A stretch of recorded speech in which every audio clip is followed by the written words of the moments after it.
Tonight I'm going to be talking about the 1986 film The Fly, directed by David Cronenberg and starring Jeff Goldblum, Gina Davis and John Getz.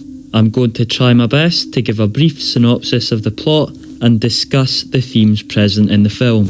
I recently watched The Fly for the first time and really enjoyed it, so I thought I'd come on here and give my interpretation of the film and my opinions on it. So if you guys enjoy this video, make sure to like and subscribe.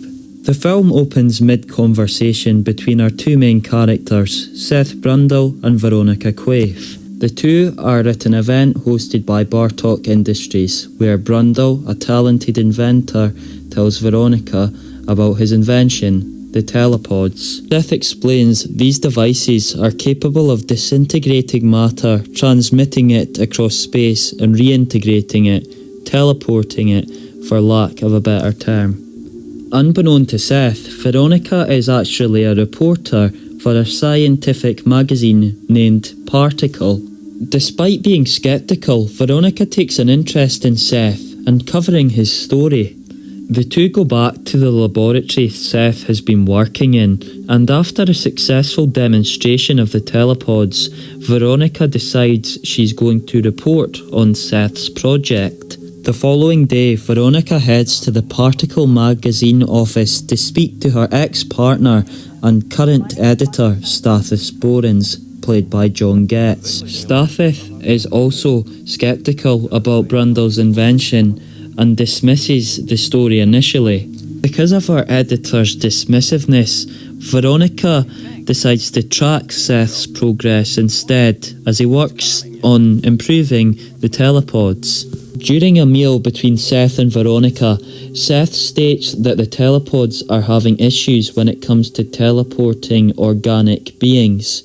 After making some further alterations, Seth decides to test the telepods on a baboon. When the baboon is teleported, it's reintegrated inside out, which brings significant concerns about the telepod's safety to light. As Seth continues to work on his invention, a romance begins to blossom between himself and Veronica.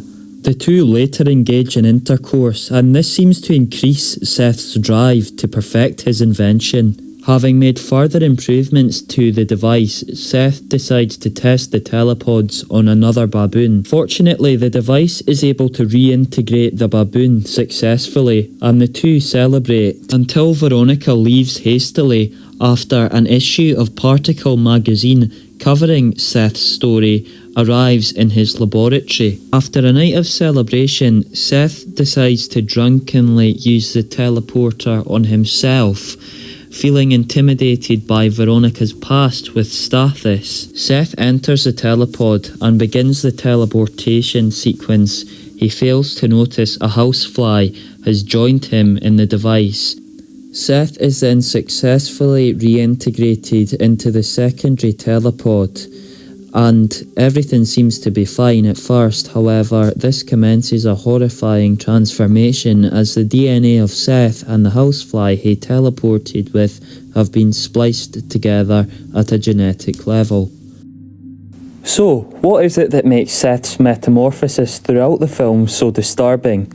Most people would suggest the macabre body horror and impressive practical effects on show throughout the film. These would both be valid points, but what disturbed me most was the sense of existential horror Seth's transformation brings along with it. The thought of losing everything that makes you an individual as your body starts to change into something inhuman seems horrifying to me. Not only this, but the fact that nothing can be done about Seth's transformation to slow it down or cure it, making his death inevitable, adds to the dread we feel as an audience while watching the film, making Seth's fate seem all the more bleak as he gradually becomes a passenger in his own body as it slowly turns itself against him. Many have drawn parallels between Seth's transformation and patients of diseases such as cancer. Another aspect which disturbed me was how avoidable the key incident of the film is. that being Seth's first teleportation. I also think the build-up to this is very well shot and directed, with the subtle buzzing of the fly in the background and the baboon attempting to swat it away, only adding to the tension of the scene. We hope Seth manages to notice the insect in time, but the second he enters the telepod with the fly, we know his fate has been well and truly sealed. To me, the majority of the film is like one big emotional gut punch, in a good way. It starts with this optimistic, hopeful tone and pulls the rug out from under our feet, reducing Seth, this once great scientist with the potential to change the world, into an unrecognisable, twisted creature. If only Seth had remained patient, instead of almost trying to prove his brilliance to Veronica, this horrific sequence of events could have been avoided. I also want to mention how good the soundtrack for this film is. Composed by Howard Shore, I feel it really emphasises the tonal shift the film undergoes. The last 15 to 20 minutes of this film is when I think it's at its best. It's a roller coaster of emotions as we see how far Seth has deteriorated. He desperately tries to hold on to the last threads of his humanity. But after Veronica refuses to carry his unborn child, Seth seems to let go of the little humanity he has left. After Seth kidnaps Veronica, the two return to his laboratory where they find Stathis investigating his work. Angered, Seth maims Stathis and plans to merge himself with Veronica and their unborn child using the telepods so that the three can be together as a family. The ensuing struggle is probably the best showcase of practical effects in the film, as Seth appears to shed his old skin with Brundlefly erupting from underneath it.